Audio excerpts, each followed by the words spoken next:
Vamos gravar aqui então uma aula de pré-flop básico, ah, sendo a aula #02. A gente fez a #01 na semana passada, hoje dia 14/6/2023, e a gente vai ver um pouco sobre Tribet Steel. Vamos ver também um pouco sobre rechove, que são dois temas básicos, mas que a maior parte acaba por não utilizar. E são duas ferramentas que trazem um EV muito grande quando aplicado no jogo, ok? Deixa eu fechar isso aqui, ok.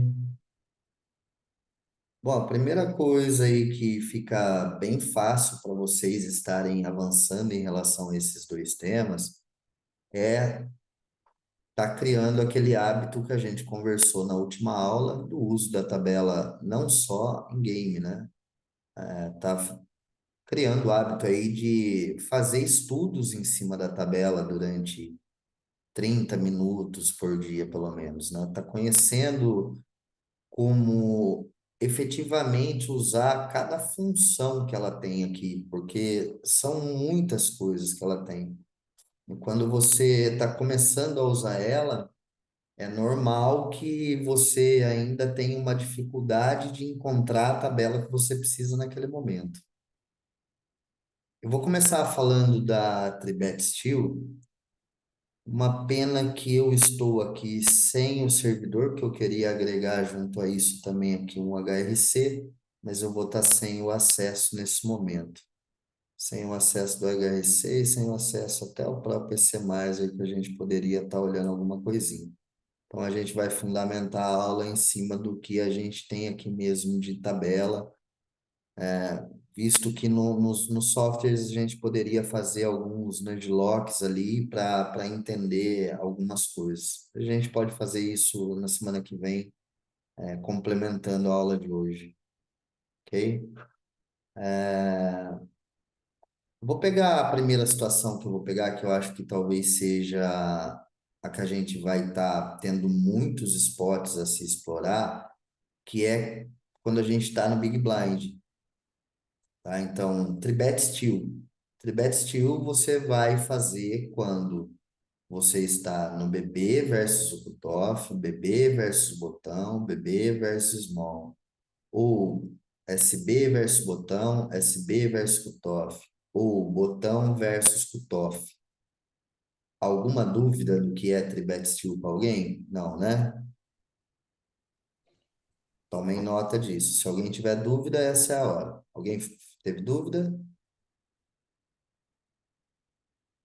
Não. Ninguém, né? Tá. Então, tribet steal basicamente é você tribetar as posições finais, no resumo. E aí a gente vai olhar o quanto que esse range deve ser amplo. Claro, tem as faixas de stack. Interessante para você que ainda tem dificuldade de executar, de realmente aplicar esta ferramenta no seu jogo.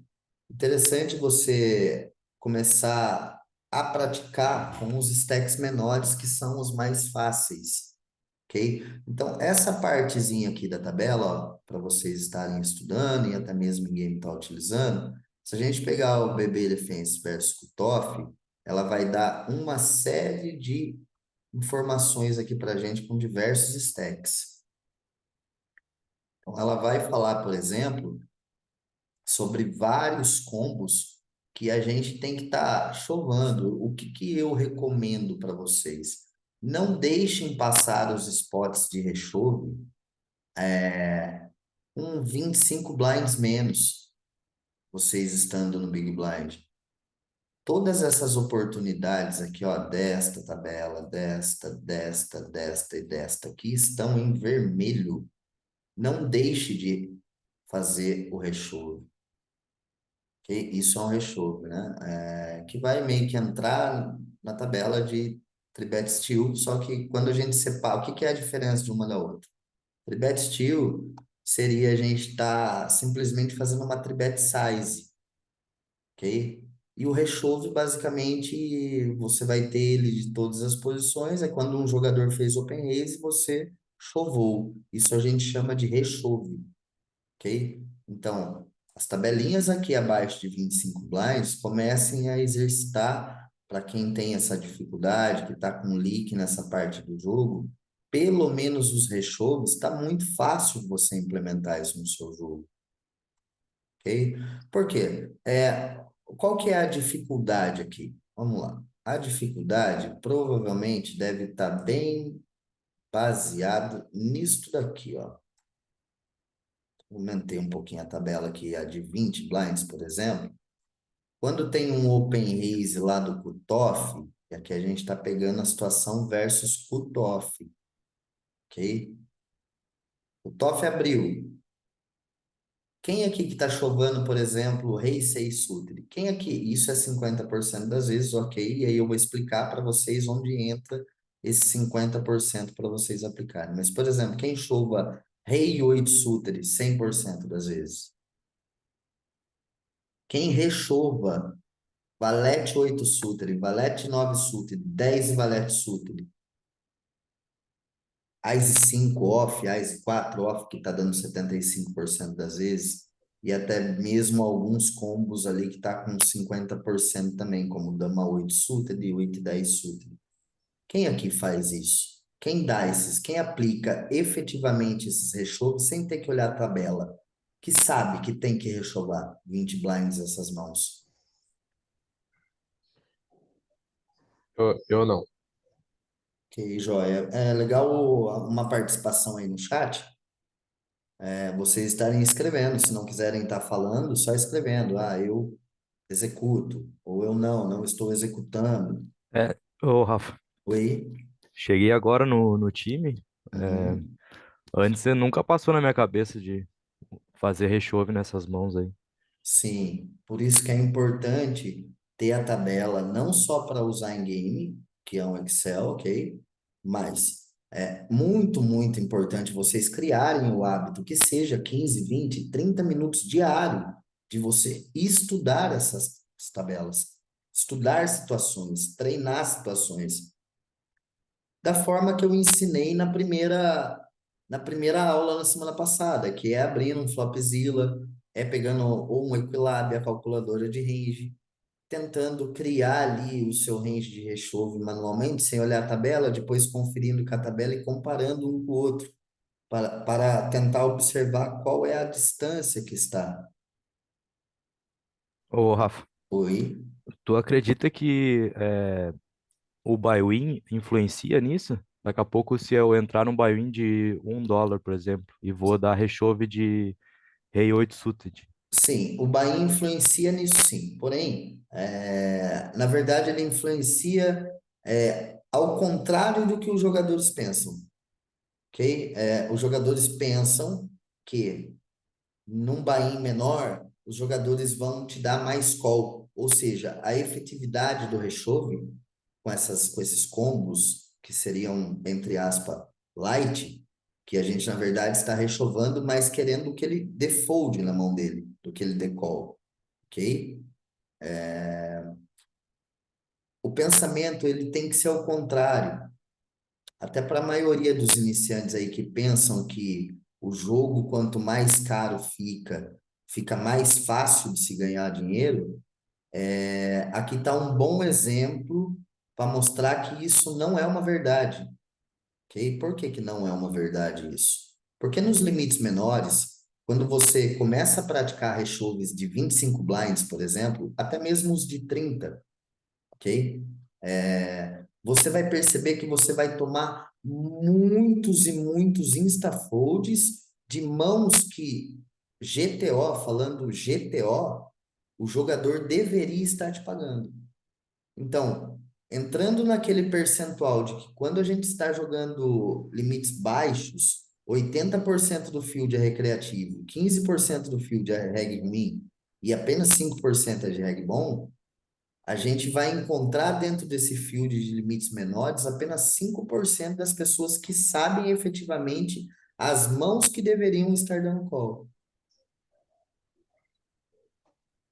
Então, quanto menor o pensamento, por você ter feito essa pergunta, eu entendo que o pensamento de um iniciante mas eu não posso fazer isso no buy-in de 1,10, de 2,20, porque os jogadores lá pagam mesmo. Não, eles pagam menos do que deveria. Agora, não adianta você querer praticar isso, por exemplo, na faixa de blinds que ainda tem reentrada, por exemplo. Você tem que praticar efetivamente isso na hora que o jogo passou reentradas. Não que você não tenha que executar nas entradas, tem que executar também. É lucrativo executar também. Porém, como ainda tem reentrada, você vai acabar pegando aquele jogador que vai falar: vou dar call aqui, se eu cair, eu dou entrada de novo, né? Então, os recreativos no início do jogo, eles dão muito, muito call, eles querem dobrar a qualquer custo. E não pode ser esse o pensamento. O pensamento de vocês tem que ser ao contrário. Vocês têm que explorar esse erro que eles cometem em early game, jogando mais valorzinho de early game, tentando não ficar descendo ao in pré-flop de 60, 70, 80 blinds com mãos duvidosas, com combos duvidosos, né? Evitar. Tipo, quando você tem combos de equidade robusta, ou quando você trinca um par, é a hora que você vai efetivamente colocar todas as suas fichas na mesa no early game. Que é a hora que você pega aquele cara que acertou o segundo par e ele não folda mais, né? Então, dentro disso daqui que a gente está conversando de Tribet Steel, e no caso que a gente está falando, iniciando com rechoves, vai funcionar muito mais isso quando passa o leite registro. Aí vai ter uma efetividade com certeza muito maior. Mas, interessante que para vocês não cometerem erro de ficar dando call, flop, tipo, o cara abriu lá do cutoff, igual a gente está vendo aqui agora. Você tem 20 blinds, não, tá em reentrada ainda, beleza, não, vai lá, rechova o que tem que rechovar. A sua parte é fazer isso. Se o jogador vai dar o call com mãos que a gente não esperasse que ele iria pagar, tipo, isso faz parte. A gente não pode ter a mente seletiva. Mente seletiva é uma grande armadilha, né? A gente consegue, falando sobre mente seletiva, a gente consegue lembrar um monte de bad que a gente toma, um monte de call que a gente toma, que a gente fala, o cara não poderia dar esse call, mas a gente não lembra nunca das bets que a gente dá, a gente não lembra nunca das mãos que a gente rechovou e às vezes que o vilão foldou. A sua mente não registra isso, né? Então, essa parte entra na mente seletiva. Isso E daqui entra posso na... falar, Breno? Pode. Não, eu ia falar só que essa parte de pensar também no longo prazo, né? Porque a jogada vai passar tanto e a gente vai ganhar tanto que às vezes que a gente perder vai compensar. Sim, exatamente isso. É, Isso é fato. E para limites menores, o que eu posso garantir para vocês é que os jogadores pagam muito menos do que eles deveriam pagar. Isso começa a ficar um pouco mais difícil, é, quando você começa a subir de limites. Porque daí você começa a pegar os caras que estão realmente estudando o jogo, e aí, se ele sabe que você é um reg que vai estar rechovando tabela, ele também vai estar dando call com as coisas que ele deveria estar dando call. Isso. Ah, Rafa, mas e aí, quando eu tomo os rechovos, com o que eu tenho que dar call?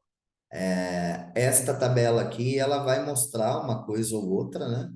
Que é raise call, mas você vai aprender muito mais isso quando você começar a entrar na fase de aprender a mexer no EC+, no HEC, aí você vai começar a encontrar um pouco mais de respostas em relação a isso, tá?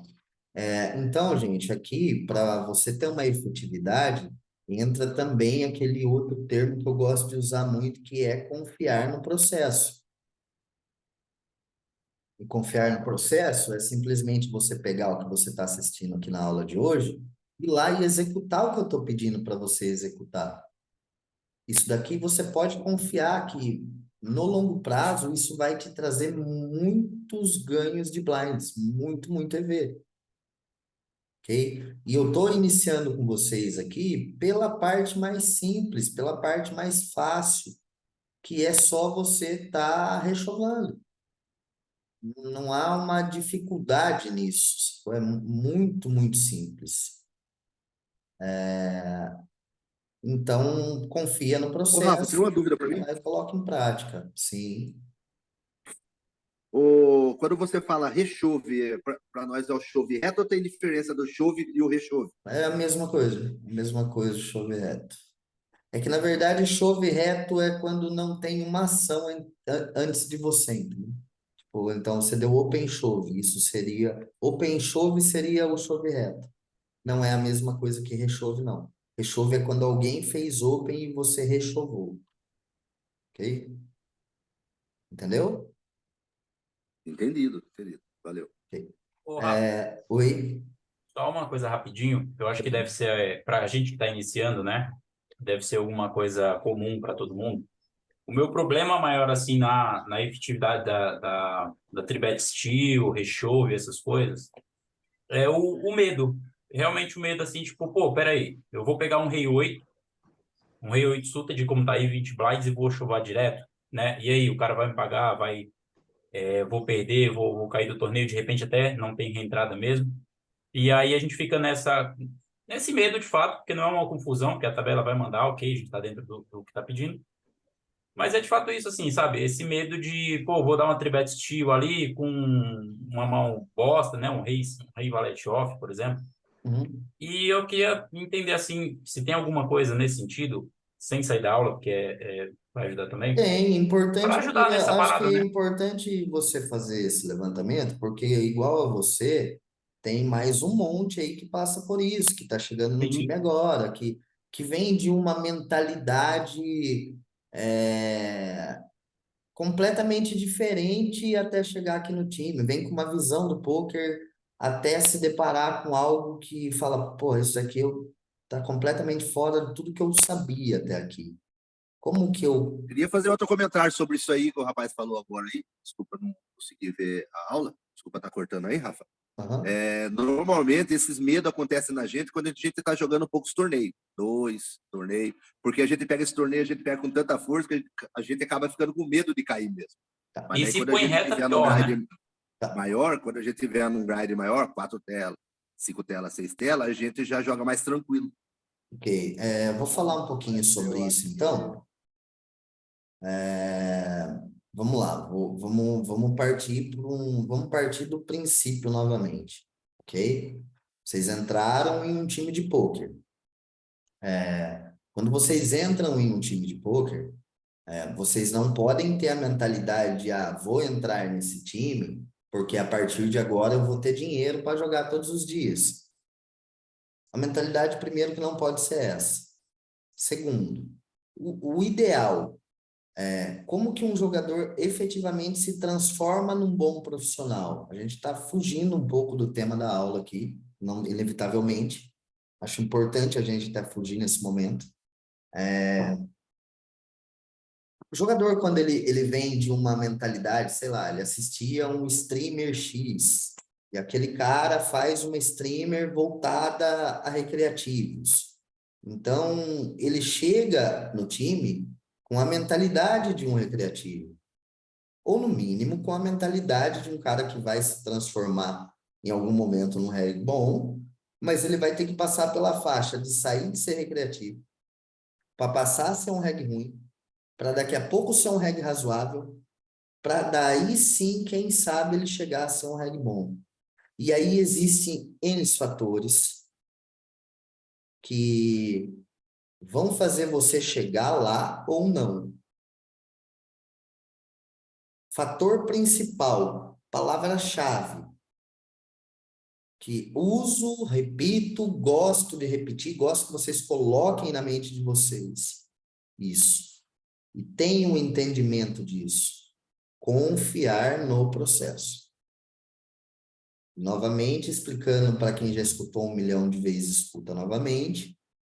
Confiar no processo significa não apenas você confiar que o time vai vacilar com você em algum momento. Não é esse tipo de confiança que a gente fala.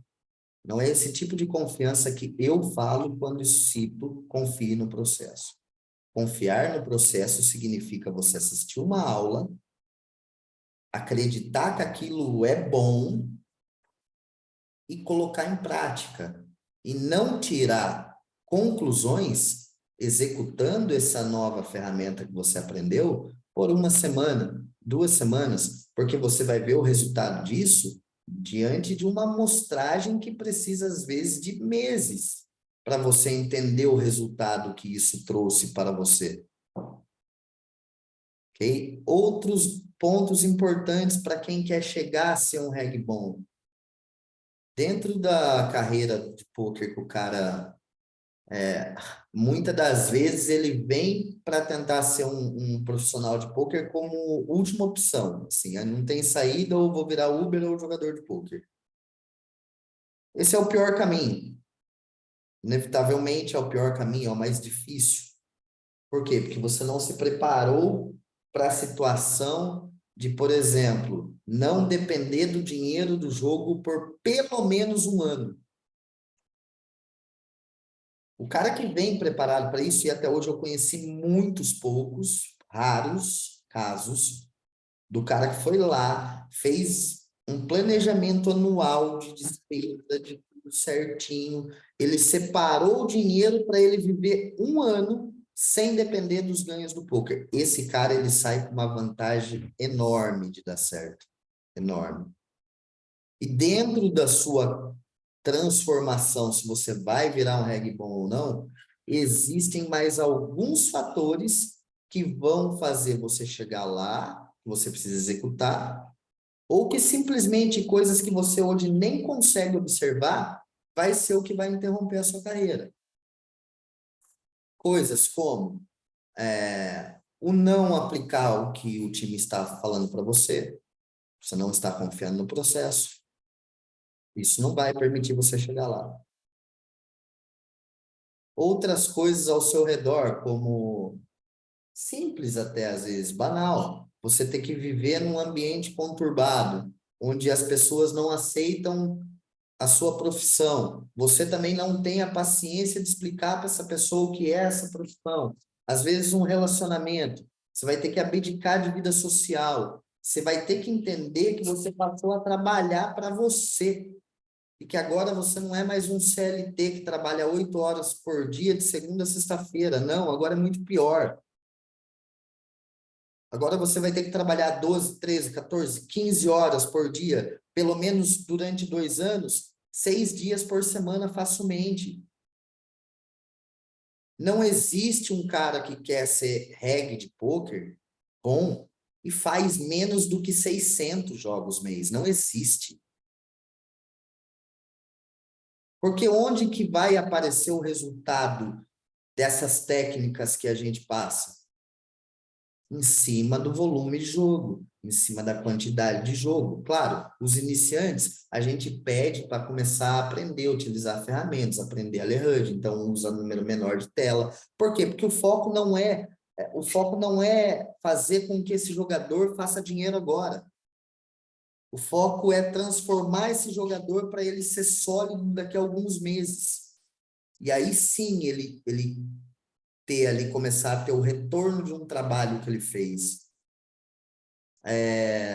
Por exemplo, quando você vai entrar em uma faculdade, sei lá, de medicina, pô, são quantos anos de faculdade de medicina? 5 anos? Mais residência? Quantos anos leva isso? Eu não sei, 7, 8? Não sei. Quanto tempo? 10 anos. 10 anos? 10 anos para o cara efetivamente começar a ganhar um dinheiro legal, é isso? Acho que são 6 anos e mais um pouco da especialização. Ok. Que Não seja, uns 8 que anos. seja, vamos colocar 6, não tem problema. Ok? Que seja Já é 6. bastante. Esses 6 anos, o cara que sonhou em se formar em medicina, cara, ele teve que entender que o retorno do esforço dos 6 anos dele vai chegar. mas que ele vai ter que abdicar de muita coisa durante 6 anos se ele não vier, por exemplo, de uma família rica. Sacou? Mesmo o cara passando numa federal tal, ele vai ter um custo, às vezes, para morar numa cidade diferente. E, cara, ele vai ter que abdicar de muita coisa. E aí? Você está disposto a abdicar de muita coisa? Porque para você chegar lá, você vai ter que abdicar de muita coisa. Eu mudei completamente aqui a direção da aula e o tema, por quê? Porque ontem eu tive assistindo um jogador meu jogar, de um outro projeto meu, e eu basicamente fui áudio com ele para escutar, eu queria que cada mão que ele fosse jogar, ele explicasse a linha de raciocínio dele. E ali eu consegui perceber que mesmo um cara que já tem alguns anos de poker consegue pensar coisas muito erradas de coisas básicas. Então ali eu percebi que se eu não fizer um trabalho próximo, principalmente com vocês que estão chegando agora, reta experience, reta zero, essa jornada vai se tornar muito maior, muito mais longa, né? Por exemplo, eu vou fazer, já tem no cronograma da RPT, para os cursos da RPT, um X1 com cada um uma vez por mês. Ali eu peguei hoje e olhando tudo isso daí, observando tudo isso daí, eu meio que decidi abrir alguns horários particulares para aulas de reforço, para aulas de alguns entendimentos, no qual vai ser interessante se trabalhar individualmente, né? Então, e também ali, só para deixar claro isso, que não faz parte do tema, mas eu praticamente coloquei um valor simbólico, aquele não é o valor meu. Um cara de fora, quando vem procurar eu para um coach a minha hora, é $35, $40 a hora. Então, ali, basicamente, eu estou fazendo aquilo no incentivo da galera também colocar algum investimento ali em aulas particulares e tal, para ter um avanço mais rápido, principalmente para quem chegou agora e está na reta experience ou que está há muito tempo na reta zero. É basicamente isso. Ô, Rafa, fora um pouquinho da aula aqui também. Se, tipo, quiser rachar esse horário ali, por exemplo, pegar mais um colega para aula particular, você consegue fazer o mesmo valor? Cara, o que eu consigo, daí se pegar 2, daí seria para fechar um pacote, daí eu dou um desconto, um pacote de horas para dar desconto, mas aí eu já estou fazendo 1/3 praticamente do meu valor, tá ligado? E com a agenda lotada, mas estou fazendo isso, cara, num esforço para ver se tem uma galera aí que quer aula de reforço, quer tentar avançar um pouco mais rápido. A minha intenção é realmente essa. Mas aí juntar 2, aí eu basicamente estaria fazendo meia hora aula a $5, sacou, né? E a intenção não é trabalhar temas igual a gente está trabalhando aqui, a intenção é trabalhar direcionado ao jogo e ao link de cada um. É um pouco diferente o trabalho. Entendi, beleza. Não dá muito para ser em grupo, não. Grupo dá para ser o que eu vou soltar lá de um curso PT4, um avanço aí também. Aí tem que ser em grupo mesmo. Voltando à linha de raciocínio, então, aqui, gente. Infelizmente, fugimos completamente do que era o tema, mas não vejo sendo menos importante isso, não, porque vai servir também para uma boa reflexão. Ok? Para você chegar lá, você vai precisar, sim, abdicar de muitas e muitas coisas. E, por algumas vezes, você, inclusive, vai ter que se colocar numa situação, por exemplo, de decidir entre se tornar um bom profissional de pôquer ou viver um relacionamento. Sacou? Essa é a coisa que pega muito, assim, muito. Não é à toa que eu tô no meu 8º casamento, não. Acho que esse daqui agora vai pro resto da vida, mas não foi à toa que eu cheguei até aqui, não. Porque o cara, quando ele tá vivendo a parada de se transformar no profissional, ele tem que se dedicar muitas e muitas horas. Se você não está fazendo isso, o que eu aconselho para você é procurar o time e passar para o setor escola. Pô, você quer viver o ambiente de um time que é tudo igual, a única coisa que você vai jogar com o seu dinheiro, você vai pagar uma mensalidade completamente acessível e você vai continuar tendo acesso a tudo, mas você tem que entender a diferença do cara que quer ser profissional de pôquer e o cara que quer ser um recreativo lucrativo. Conheço vários que não quiseram abdicar da profissão, que não quiseram viver a imersão de ser um profissional, porque não é fácil, mas quiseram aprender o jogo, quiseram se tornar um recreativo lucrativo. E aí, pô, teve cara que ficou em escola que eu tive aí, ficou 4 anos na escola.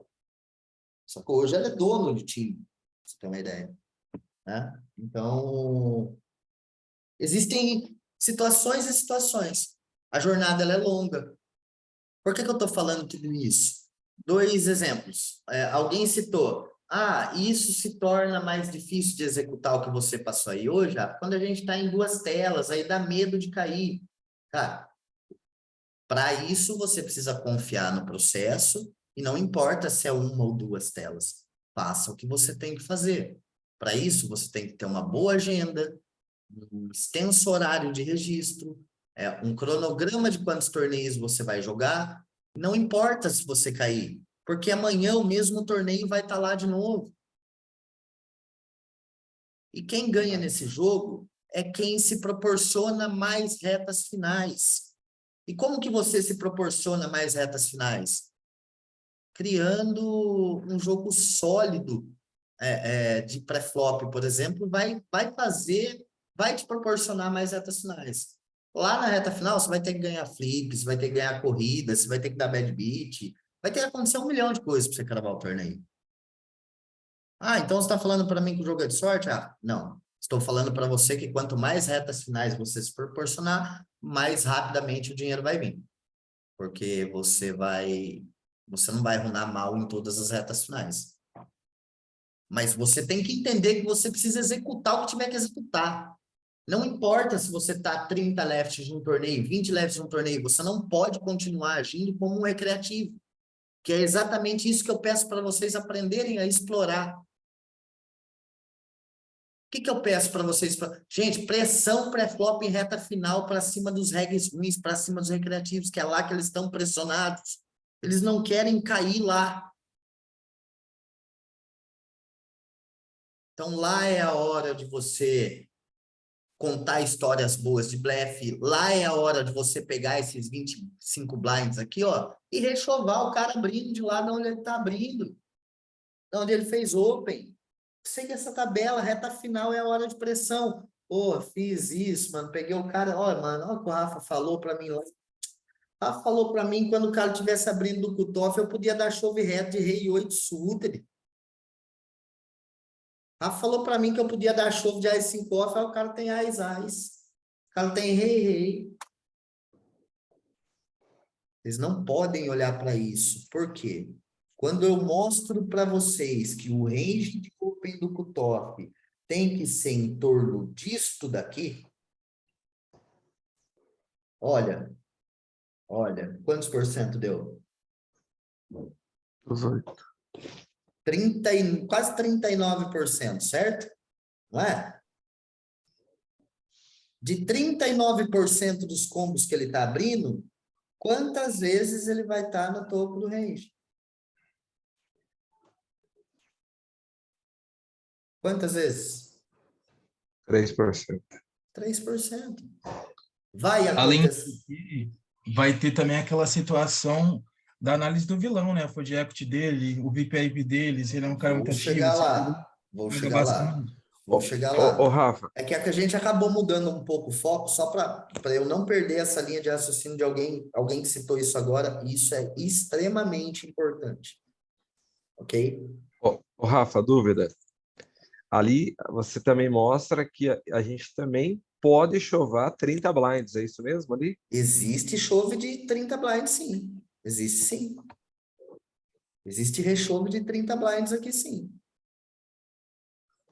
Como que você vai utilizar isso? Mas essa tabela aí é XPV, né? XPV.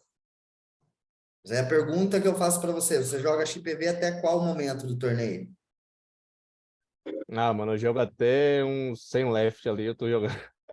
Você está Tipo, começando a jogar né? você tá começando a jogar ICM com 100 left?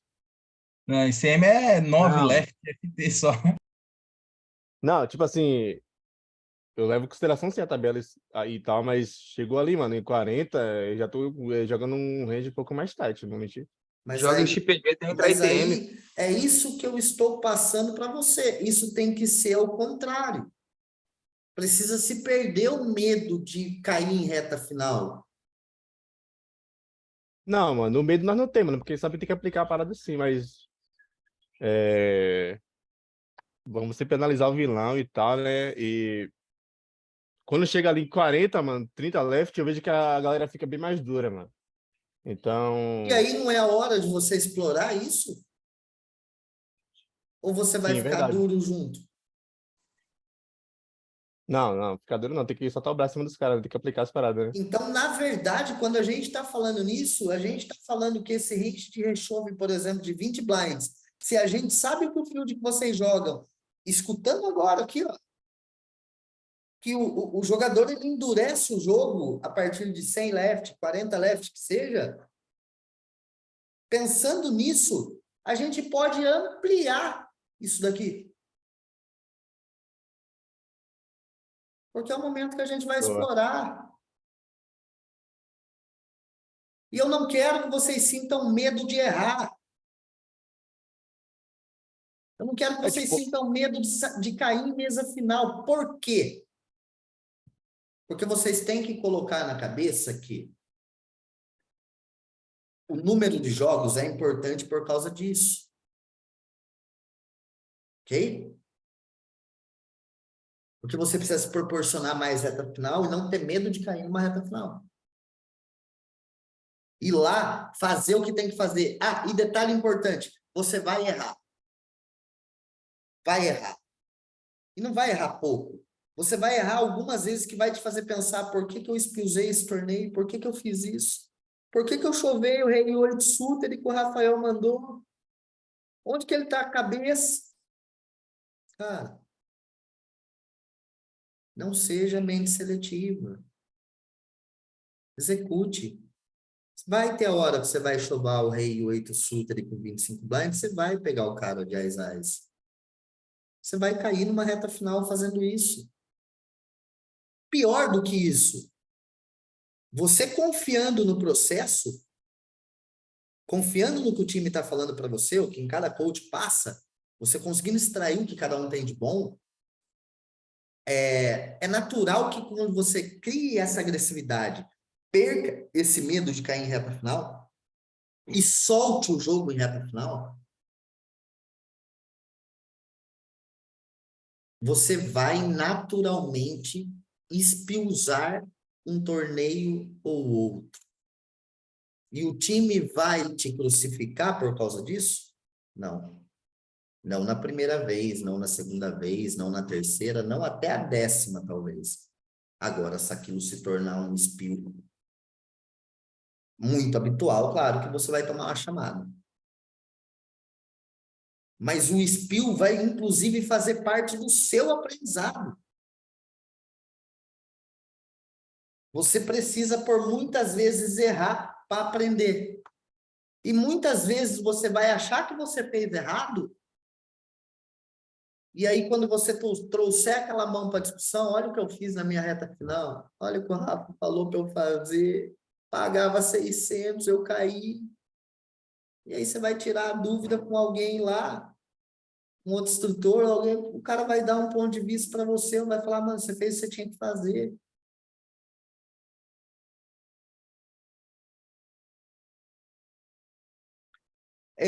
Eu vou dar um resumo para vocês do que acontece quando você tem esse tipo de pensamento, que é o pensamento dos recreativos e dos regs ruins.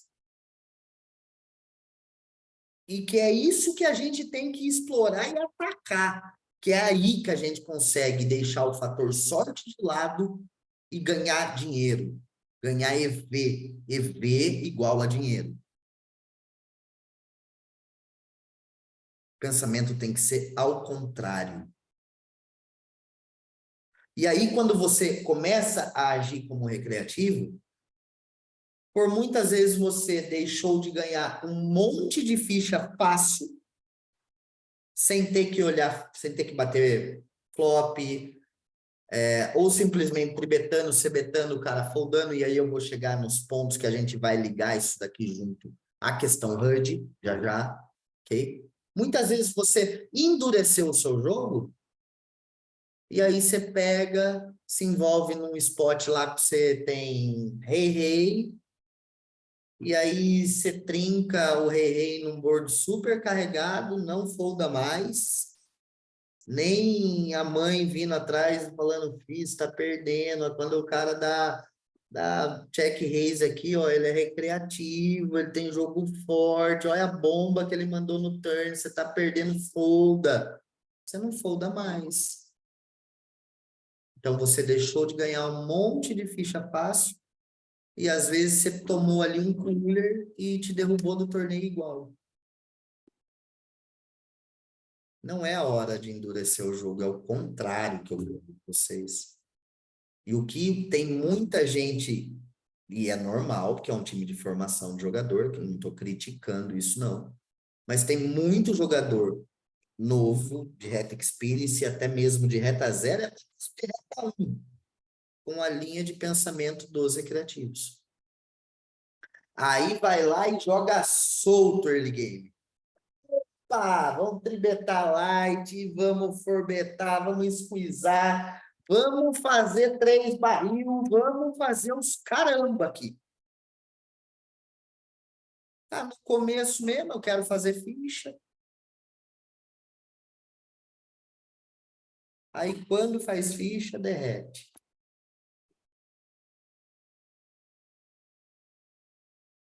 E aí tem um monte agindo ainda com esse pensamento, que eu quero que esse pensamento muda. É jogar durinho no early game, jogar valor, jogar os valores de early game. Evitar spots complicados no early game. Tenta jogar os spots mais simplificados. Tenta buscar mãos que tem chance de flopar nuts, que vai completar nuts, que você vai conseguir estaquear esse vilão que pensa dessa forma.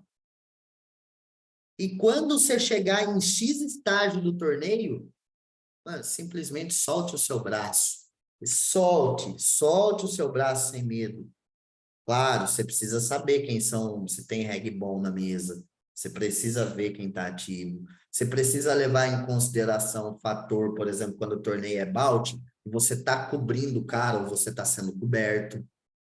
Tudo isso influencia na agressividade. Né? Um exemplo em cima do que a gente estava falando aqui de cutoff, vamos colocar eu estando no small. O cutoff abriu com 25 blinds. Botão fletou com 22. Colocou 2, deixou 20 para trás. O big tem 13. E você tem 35. Você está cobrindo os 3 stacks. E é uma reta final. E os 3 jogadores são jogadores recreativos, estão pressionados. Cara, você pode simplesmente, se você colocar no holding source o que você pode chovar nesse spot, você vai falar, esse programa tá de brincadeira. Não chovo isso nunca. Eu vou trazer o HRC para a próxima aula, para mostrar isso para vocês, efetivamente, né? Vai ser muito mais do que isso daqui. Muito, muito mais do que isso daqui. Por quê?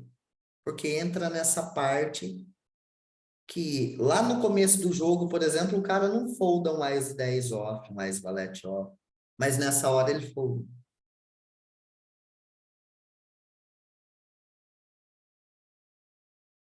E é aí que tem que entrar a execução do que a gente está falando. Fatores importantíssimos dentro dessa aula que a gente fez hoje. Aprender muito sobre Poker Tracker, sobre leitura de HUD. Muito. Tudo que você puder. Tudo que tiver ao seu alcance. Por quê? Você precisa entender, por exemplo, antes de fazer um rechove, se aquele cara abre o range que ele deveria estar efetivamente abrindo, ou se ele é um cara tight. Por exemplo, uma coisa é eu fazer esse rechove de 25 blinds em cima de um cara que tem open raise do cutoff de 20%. A outra coisa é eu fazer esse rechove em cima do cutoff que tem 35 a 40% de open raise do cutoff. São duas coisas completamente diferentes uma da outra. Você vai pegar aqui os rechove light para chovar em cima de um cara tight? Você pega lá que o cara chegou no gap, por exemplo, botão. Chegou no gap 10 vezes para ele no gap. Ele teve 10 possibilidades de fazer raise first in botão. Aí você vai lá olhar a estatística, o cara abriu 2. Você já tem um direcionamento ali, mano. Você não tem uma amostragem confiável? Não, você não tem uma amostragem confiável. Mas ali já existe uma tendência, pelo menos. E aí, para os rechoves, importante que você entenda na sua HUD qual o percentual que o cara abre. Se ele abre tight ou se ele abre mais amplo do que deveria ou se ele está realmente abrindo GTO. Se ele está fazendo open raise GTO. E aí sim você toma essas decisões. Mas aplicar isso em reta final, gente, de verdade, vou ficar muito feliz se eu ver alguém espiusando um torneio porque perdeu o medo de executar. Pô, Rafa, deixa eu ver aqui, mano, mas, nossa, meu, eu não tinha prestado muita atenção que esse cara aqui era tight. Não tem problema. Errou? Beleza, na próxima você vai ficar mais atento. Mas já fique feliz de você de eu ter olhado isso daqui no seu jogo e ver você executando. Isso também entra nesse balanço de 50% aqui, por exemplo. Pô, Rafa, esses balanços da tabela de 50% das vezes, quando que eu posso usar, por exemplo, 25 blinds, rei 7 suited, Rafa? Quando que eu devo usar isso daí?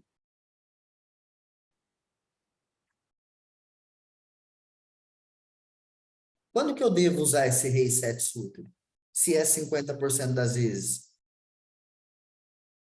Eu compro um dado, escolho do número para baixo, do número para cima, jogo o dado que saiu, eu chovo. Não, né, gente? Não é assim, né?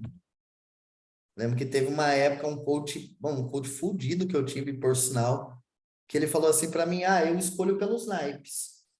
Por quê? Porque isso daí foi há 5 anos atrás. Não sei, o poker é uma coisa que se atualiza. E o entendimento não pode ser você escolher, eu vou chovar o rei 7 suited de paus, vou chovar o rei 7 suited de espadas. Vou foldar o rei 7 suited de copas, vou foldar o rei 7 suited de ouros. Pô, faz sentido também. Mas lá naquela época fazia. O que faz sentido para você encontrar qual é o balanço aqui de 50%? Quem se arrisca a responder?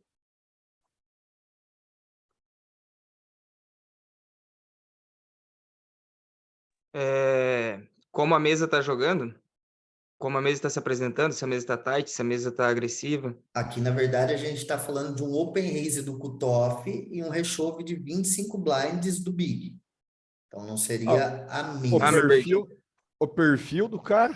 O Acho que perfil. eu fold para ele, né? Isso. Alguém ali colocou as stats do colega. É isso.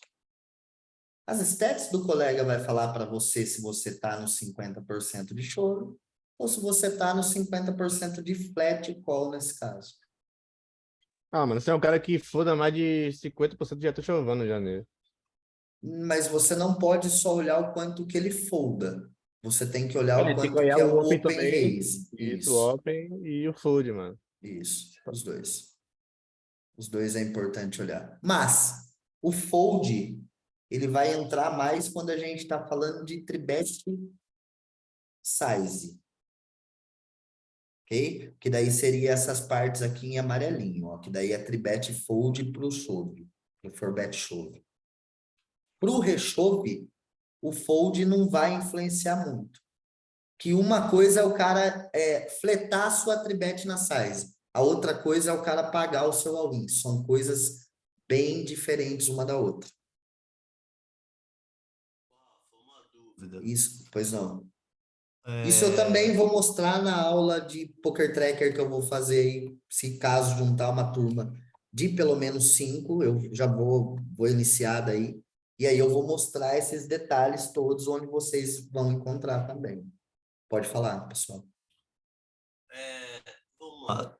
Eu preciso me preocupar tanto com essa questão de frequência dos combos, já que a gente joga contra esse field que a gente sabe que não entende de balanceamento de range?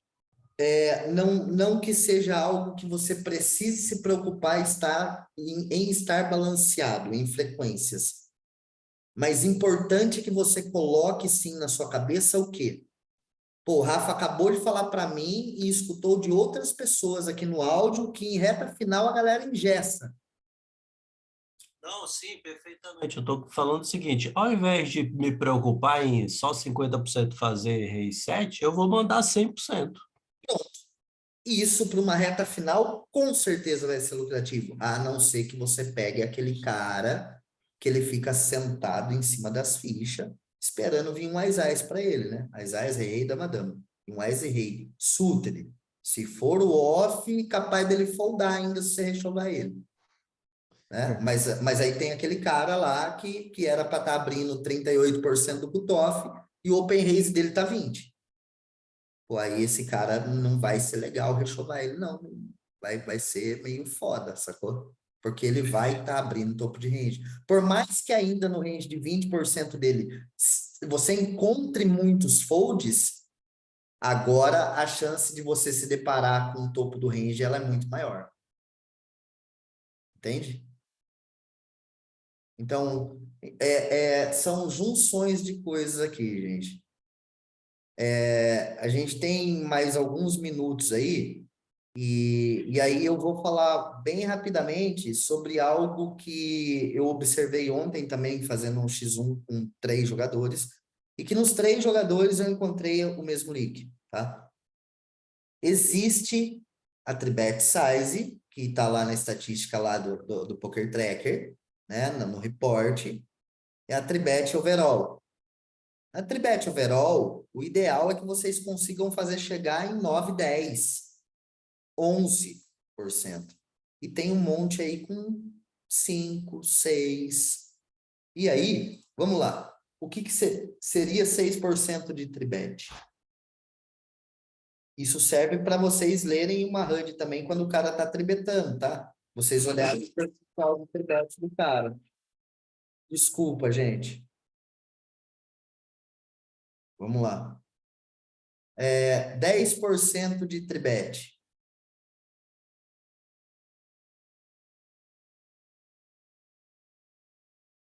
Aliás, 5% de tribet. Posso tirar até isso daqui.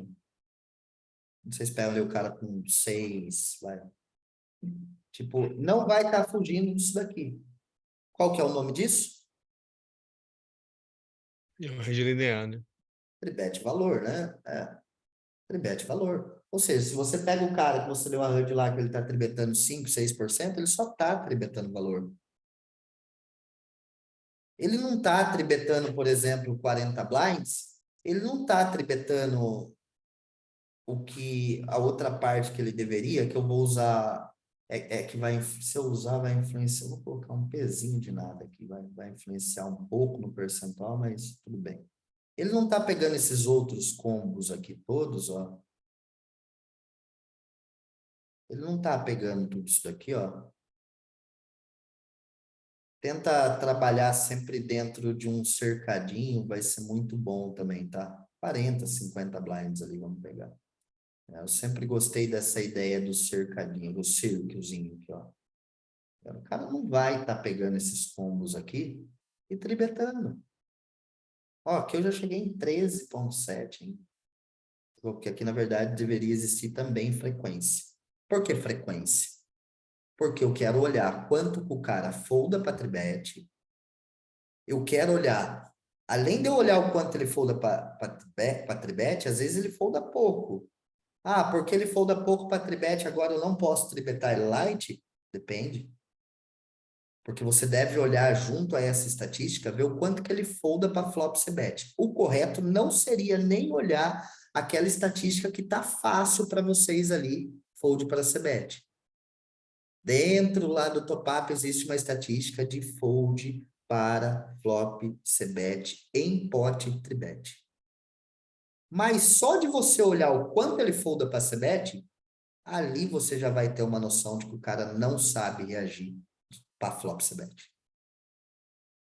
Já vai ser uma coisa legal. Se hoje você não olha, você começar a olhar. Então, muitas das vezes eu tribetei cara que tinha fold 0 para tribet, e eu tribetei o cara light, porque eu sabia que ele foldava tudo flop. Ou seja, eu tribetava o cara alto, ele pagava, eu fazia sizezinha baixinha de c-bet flop, às vezes, insta snap fold. Muitas das vezes. Então, começar a treinar por esse lado aqui, gente. Tipo, pegando aqui posições, stack, entendendo o que é tribet size, entendendo o que é rechove, tudo que está em amarelinho aqui é tribet size. E aí, só num padrãozinho, pot HU, o TOF abriu 2 blinds fora de posição. Quando a gente tiver SB, BB, a gente pode fazer 4x, 4,5, às vezes até 5x, dependendo da profundidade de stack que a gente tiver. Se a gente tiver deep, 70, 80 blinds, posso fazer 8 blinds e meio, 9 blinds tranquilo na tribet, para diminuir a frequência de reação dele. Claro que isso já não vai funcionar legal se você fizer isso com um stack de 40 blinds, 30. Você vai meter 9 lá para ter que foldar o 4-bet show, não vai ser bacana. Eu prefiro daí já você utilizando, claro, ó, na frequência de tribet aqui do BB versus cutoff, vai ter uma frequência aqui de tribet size para foldar para 4-bet show, ó. Tá vendo? Tem tribet call, que é essa azulzinha, e tem tribet fold aqui, ó. Mas eu quero ver vocês começarem a usar isso daqui efetivamente. Colocar no jogo. Vambora, vamos perder o medo de reta final. Vamos montar, sabe, um bom cronograma de número de jogos para não ter medo de cair em reta final. Errar em reta final vai fazer vocês crescerem. Espiusar uma reta final vai fazer você trazer, e não tenha vergonha de trazer um aluno para estudo. Inclusive, eu estou agora em processo de fazer mais algumas mudanças ali no Discord, no qual eu vou montar alguns fóruns, que vai ficar bacana de discutir as mãos ali separadamente. E um aprender com o erro do outro. Então, nós somos um time. Eu jamais vou aceitar um jogador fazendo uma piadinha por detrás de alguma mão postada. Se eu pegar, mano, tá fudido. Sacou? Eu jamais vou aceitar qualquer tipo de comentário maldoso ou irônico em cima de uma postagem. Então, eu quero que vocês postem mesmo. Não importa qual seja a dúvida, pode ser a dúvida do Zezinho da farmácia que começou a jogar pôquer ontem. Só que eu quero que aumente a frequência de postagens de mãos. Eu não vejo a frequência que eu gostaria. Cada um deveria postar no mínimo 3 mãos após uma sessão. 3 mãos que marcou deveria postar para tirar dúvidas.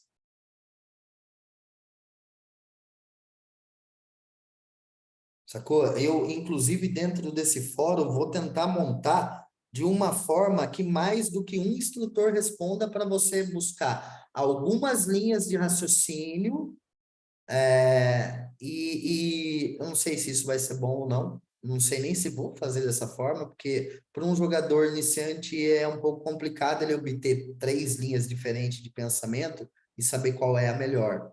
Isso já muda quando você avança o seu jogo.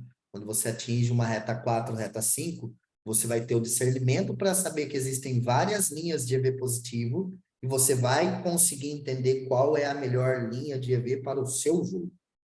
E aí você vai conseguir discerminar aqui. Por que que um instrutor ensina essa linha aqui de jogo nesse tema e o outro instrutor ensina de uma outra forma? Porque dentro do poker não existe só uma linha de EV positivo. Isso é natural, é normal. Não significa ter divergência aí, não. Apesar de que a gente aqui é muito alinhado na mesma linha de pensamento em muitas coisas, principalmente do que vem de formação de jogador, a grande maioria aí que trabalha aí hoje, que está mais no topo, como o Jorge, Bruno, esses caras em 2020 foram alunos meus, entendeu? Começaram lá atrás comigo. Então, a linha de pensamento ela não vai mudar para temas básicos. A linha de pensamento vai mudar muito hoje para temas atualizados, porque o Rafa está sem estudar. Temas avançados, temas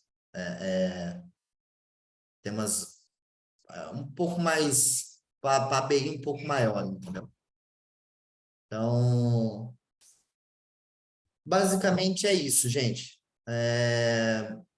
Deu o nosso tempo hoje, não consegui falar de tudo que eu queria, mas espero que eu tenha conseguido colocar aqui para vocês pelo menos uma noção de Tribet Steel, um direcionamento para vocês estudarem mais sobre essa ferramenta. A gente vai fazer uma segunda parte dessa aula, sim.